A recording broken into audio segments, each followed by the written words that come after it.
Hello and welcome to the Assidium tutorial library. My portfolio has two functions. It serves as a position report as well as the launchpad for the revaluation process of Assidium, whereby your holdings are revalued on an ongoing, real-time basis by accessing the price data supplier of your choice. To revalue, select which portfolios you want to review and whether to merge holdings together or keep them separate. Then choose your report currency and click to revalue. Sorted.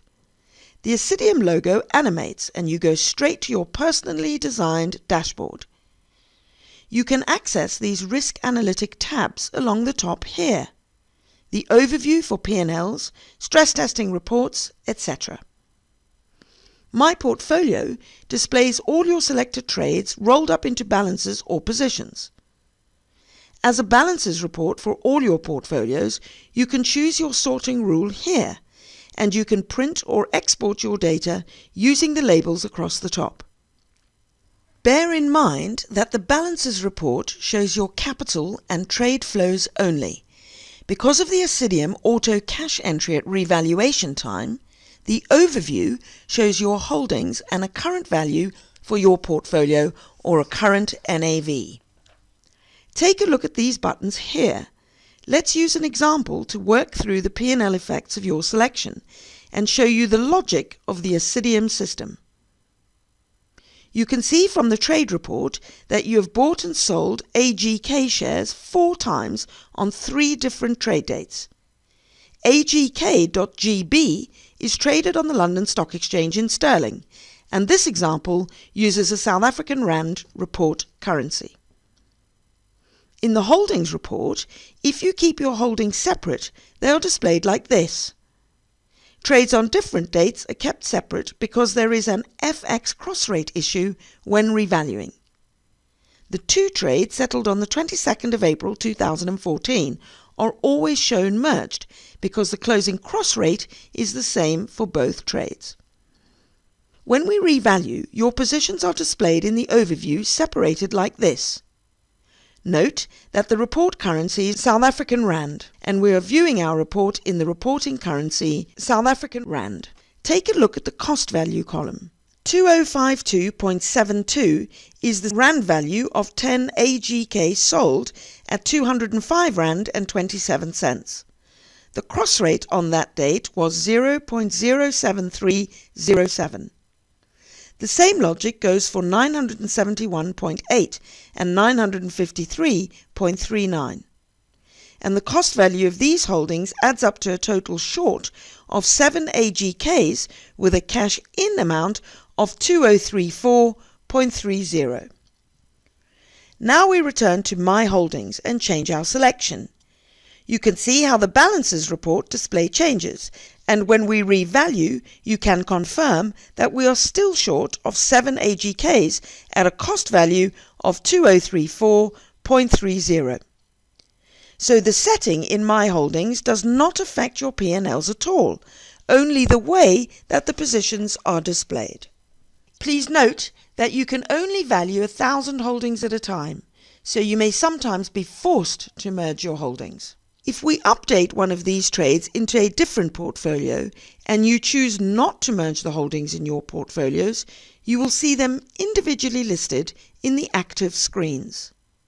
Note that although the 2 trades on the 22nd of April were on the same day, they are now not merging because they are in different portfolios.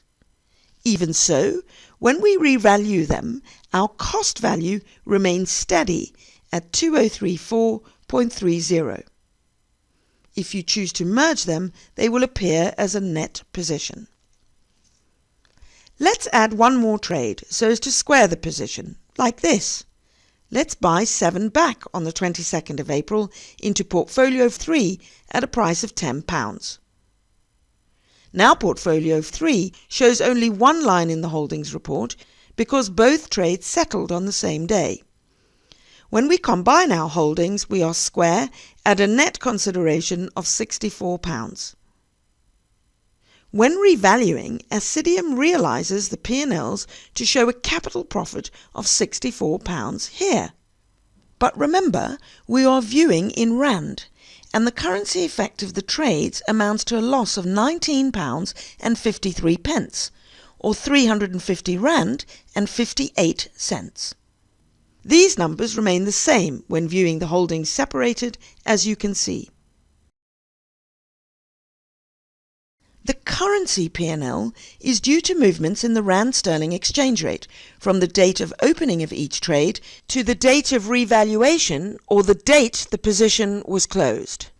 It is separated out from the total P&L of the position, so you can see the capital profit from the change in price of the share in pounds and the currency effect as described.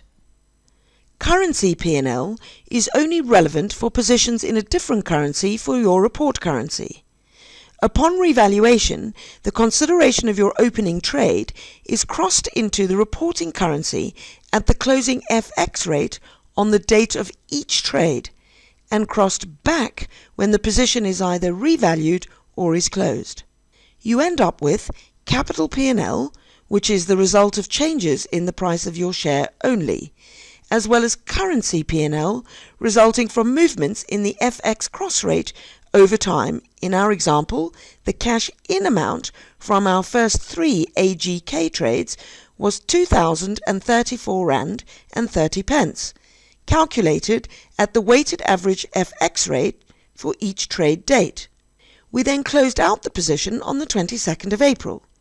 While we made £64 on the share movements, we lost £19.53 on the currency exposure, because the Rand weakened over that period from a value of about 7 pence per Rand last year to only 5.6 pence per Rand on the date of revaluation this year. You can choose not to view the currency effect of FX cross-rate trades from within the Settings tab of the Setup unit.